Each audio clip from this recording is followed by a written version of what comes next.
Okay mga kababayan, magandang araw po sa inyo lahat. Ito, pag-usapan natin mga kababayan itong pahayag ni Senador Bato de la Rosa mga kababayan.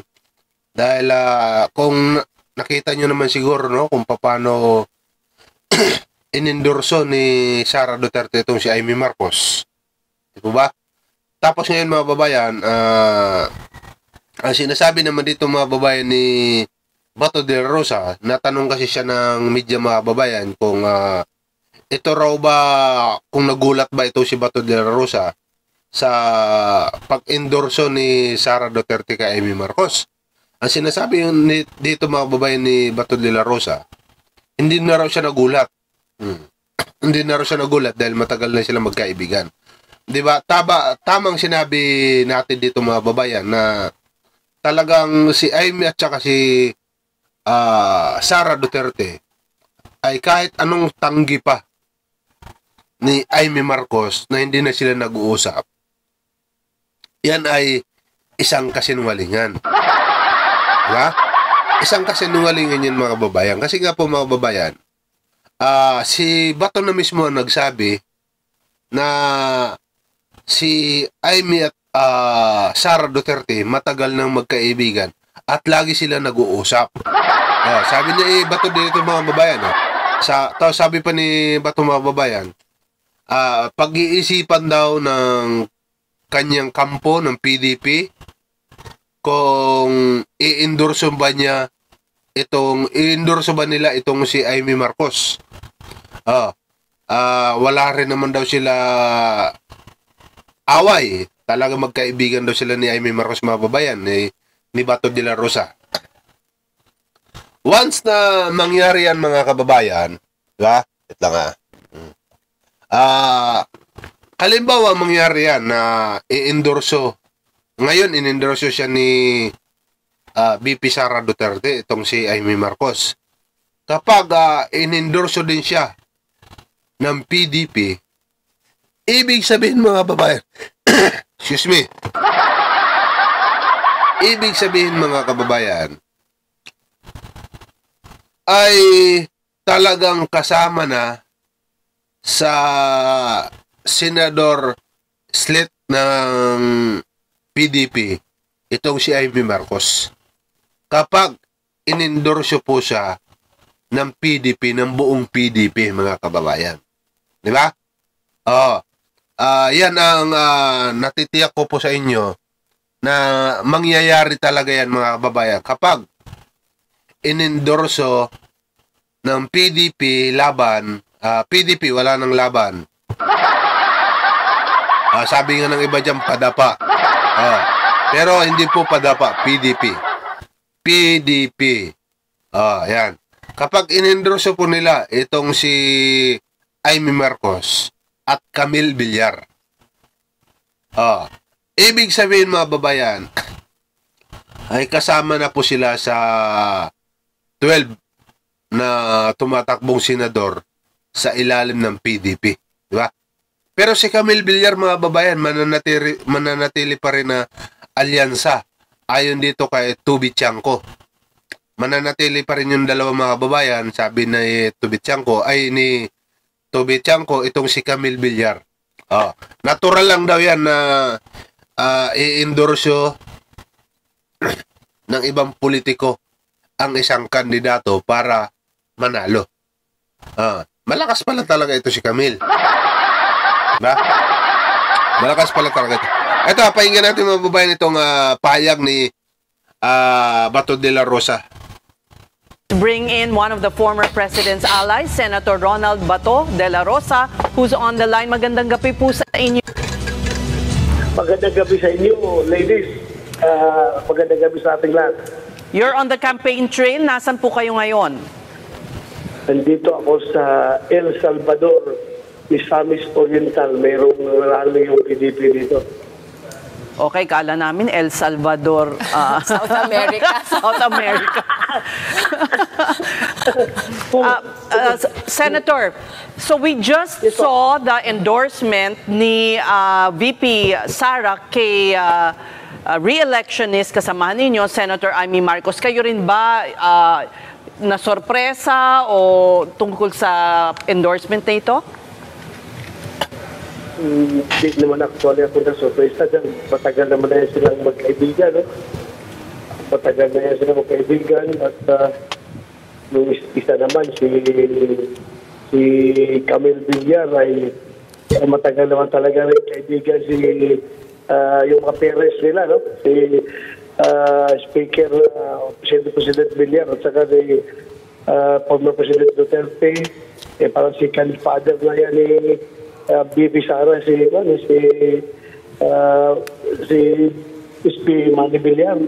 So, hindi pa ako nagulat dahil close yan sila. Close yan na mga pamilya. Sasama na po kaya sa rally ninyo ang dalawang kandidato?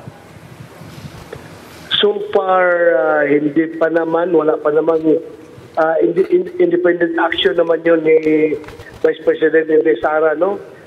She being not a member of the PDP Laban, may sarili siyang desisyon. Pero yung sa PDP Laban naman ay wala na formal communication na sila i-adapt. Wag na kayo magpakipot. Wag na kayo magpakipot. Isama nyo na dahil halatang halata na eh. Tapos magpapakipot pa kayo. Diba? Halatang halata naman na si Vice President Sara ay isang PDP din. Di ba? PDP. Sabi nga ni BP Sara sa dahig, pinag-iisipan niya kung magsasanib persa si Sara at saka ang PDP. Di ba? Pinag-iisipan niya eh. Ibig sabihin, mukhang planado na nila ito. Siyempre, hindi lang nila pinapangunahan. Di ba? Pero isama nyo na si Amy Marcos at saka si Camille sa PDP. Para makumpleto na ng PDP ang 12 na tumatakbong senador ngayon sa PDP, di ba? Huwag na kayo magpanggap, pambihira.